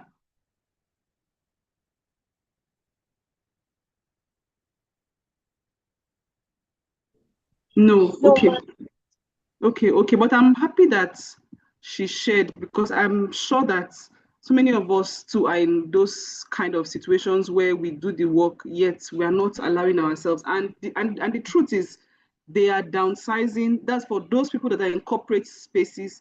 Most of these spaces they downsize. Even in all these big, they are really cutting people. So if you don't know how to be emotionally intelligent and mentally strong, you may just find yourself out of the door because you are not communicating your value. You are doing the work, but you're not communicating your value. And you're not communicating your value because you have not told yourself that you deserve to be in that place, that you even deserve to be in a better place. So you being there, you are doing them a huge service. So I'm going to read what is in the chat. Thank you very much, Chide, for contributing. It really puts perspective on what we've talked about. And towards the end, we're not hearing you. Oh, okay, just gone. All right. So this question is from Lady Comfort, and it says, "How did you get here? You seem to have such a mental strength that powers your life. You're running your home without help, raising children with great mental strength, showing up at work with an owner's mindset, showing up here so well, doing 20 courses in this year already. How are you able to do it? How are you able to keep moving and doing everything? It's too easy to take life easy. How can we build the mental strength that endures, that ensures we be our best self?" So for me, like I said, I'm not 100% in mental strength. I have my high days, I have my low days. But as for family, this thing, I don't show myself as a superpower with my husband. I'm a human being. I'm not a superhero. I need help. Help me. That's just my own. So I don't do superpower in my house. I need help. Help me. So, like I said, the way I'm doing my house now is, if like now I'm doing this thing now, my husband is in the parlor with the children. He's the one helping them in the parlor. When I finish, I will now go and join him. So once he's done with this one now, he may go to iron their shirts, their uniforms for tomorrow. Me, I'll go and prepare what they will cook, what they will eat. You understand? So that's how we share the work, because I have told him I don't have all the strength. So that's what I'm saying. Let us not show our spouses. That's for those of us that are married, that we are superpower. If you show your spouse that you're superpower, then they will leave the work for you, or the responsibility of the children. So my husband helps me with my children. In the morning, we already know me, I don't bathe the children. The only time I bathe them is when he's not around or when he's not feeling fine. And I can count how many times he's the one that bathes the children. When he's bathing them, I'm in the kitchen. While he's dressing them, I've already dished their food, like that. So it's just a shared work. Um, for the raising of children, it's God that is helping us. You understand? That one is not any personal this thing. It's just I try to put affirmations. I try to, like, for example, yesterday, like I told you guys that we bought yogurt. See how I'm smiling because of yogurt. Other people are saying, "Oh, I traveled to Dubai, they are smiling." Me, it's yogurt that's making me smile. Anyway, so it was yogurt and my husband bought. And then the yogurt, I told my children, they were saying, "Mommy, share it, mommy, share it, mommy, share it." I said, before I share this yogurt, you will learn one new memory verse. If you come and say the memory verse, I will share the yogurt I will give you. And that was what happened. My daughter went and sat down somewhere. She was in a memory verse. My son sat down somewhere. The other one went to go and carry storybook. He was not reading storybook, the smallest one. Memory verse came. The girl came. She said a memory verse. I gave her her yogurt.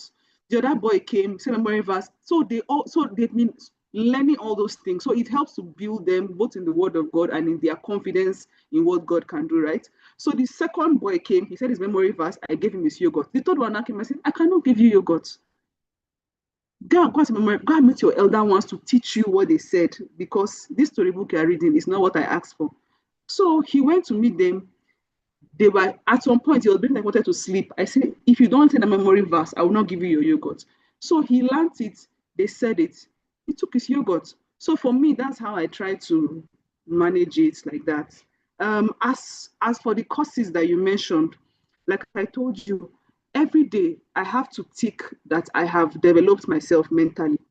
So for the mental growth, it's either I'm reading a book to tick that I grew mentally, or sorry, I sign up for a new course, I start taking it, or I learn French, I try to learn French, which I have been trying for a long time. So it's just so that is how I'm able to do as many courses I've done and read as many books that I've done, because it's part of my consistency documents that I have to tick.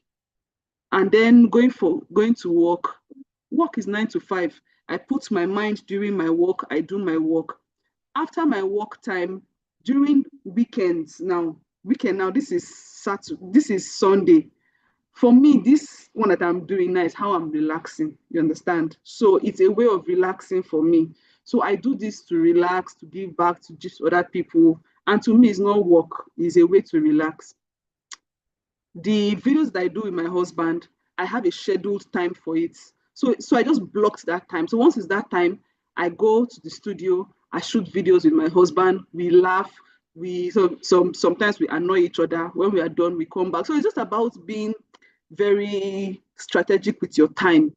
If you are strategic with your time, at the end of the year, you would have seen that, for example, maybe this year I've shot more than maybe 19 videos with my husband, proper studio videos, right? And it's because there's a blocked time for it. I pray, I do what I need to do, I read my book, I do my office work, because I'm timing myself and I'm using my consistency document. So that's basically how I live my life. I want to say a very big thank you to everyone.